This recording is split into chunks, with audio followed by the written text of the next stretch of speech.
Hello बच्चों, let's read the question. The question says energy stored in a coil of self-inductance 40 millihenry carrying a steady current of 2 ampere is. तो इस question को solve करने के लिए हम जो की कॉन्सेप्ट यूज करेंगे, पहले हम अंडरस्टैंड करेंगे कि सेल्फ इंडक्टेंस होता क्या है और स्टेडी करंट क्या होता है. तो इन दोनों टर्म्स को पहले हम एक्सप्लेन करेंगे, स्टेडी करंट और सेल्फ इंडक्टेंस. तो अगर हमारे पास कोई एक कॉइल है, ठीक है, और इस कॉइल में हमारा आई करंट फ्लो कर रहा है, ठीक है, तो हर एक कंडक्टर का, तो कॉइल ऑब्वियसली अगर हमारे पास एक कंडक्टिंग कॉइल है, मतलब वो कॉइल का जो मटेरियल है वो कंडक्टर है एज एन नेचर, तो हर एक कंडक्टर का अपना एक प्रॉपर्टी होता है जिसको हम बोलते हैं इंडक्टेंस. और इस इंडक्टिव प्रॉपर्टी के वजह से अगर हमारे करंट के थ्रू हमारे कॉइल के थ्रू जो करंट फ्लो कर रहा है आई, अगर वो चेंज हो रहा है over a period of time, then इस इंडक्टिव प्रॉपर्टी के वजह से ये जो हमारा कॉइल है वो रेजिस्ट करेगा हमारे करंट चेंज को. वो नहीं चाहता कि उसके थ्रू जो करंट फ्लो कर रहा है वो चेंज हो, तो उसको वो रेजिस्ट करेगा. और ये रेजिस्ट इसलिए कर रहा है क्योंकि उसका एक इंडक्टिव प्रॉपर्टी होता है जिसको हम कहते हैं इंडक्टेंस. ठीक है, तो ये जो रेजिस्ट करेगा ये दो प्रकार से रेजिस्ट कर सकता है. एक होता है हमारा सेल्फ इंडक्टेंस और एक होता है हमारा म्यूचुअल इंडक्टेंस. तो हमारे पास दो प्रकार के इंडक्टेंस होते हैं, सेल्फ और म्यूचुअल इंडक्टेंस. सेल्फ इंडक्टेंस में क्या होता है कि अगर हमारा करंट ऐसे चेंज हो रहा है, then within the coil itself हमारा एक ईएमएफ इंड्यूस्ड होगा. तो क्योंकि उसी कॉइल के अंदर हमारा इंड्यूस्ड हो रहा है ईएमएफ, इसलिए हम उसको बोलते हैं सेल्फ इंडक्टेंस.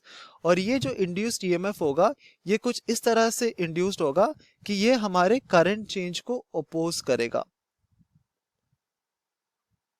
करंट चेंज को हमेशा अपोज करेगा. करंट चेंज को अपोज करने का मतलब है कि अगर हमारा करंट चेंज पॉजिटिव है, मतलब हमारा करंट इंक्रीज कर रहा है, देन हमारा इंड्यूस्ड ईएमएफ इस करंट चेंज को अपोज करेगा, मतलब उसको डिक्रीज करने की कोशिश करेगा.